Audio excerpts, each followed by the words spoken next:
এই ছোট্ট মিনি ব্লগে তোমাদেরকে স্বাগত জানাই। বেনারস যাবার প্ল্যান করছো আর ভাবছো কোন ট্রেনটা বেস্ট হবে, কোন ট্রেনে গেলে যাবার দিনটাকেও পুরো কাজে লাগাতে পারবে।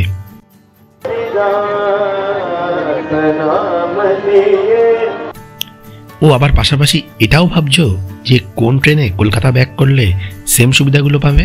তাহলে আমি বলি শোনো, তোমাদের সব প্রশ্নের উত্তর নিয়ে হাজির হয়েছে ট্রাভেল ডেস্টিনেশন, আর যার ট্যাগলাইন তোমরা তো জানোই, না থেমে এগিয়ে চলুন।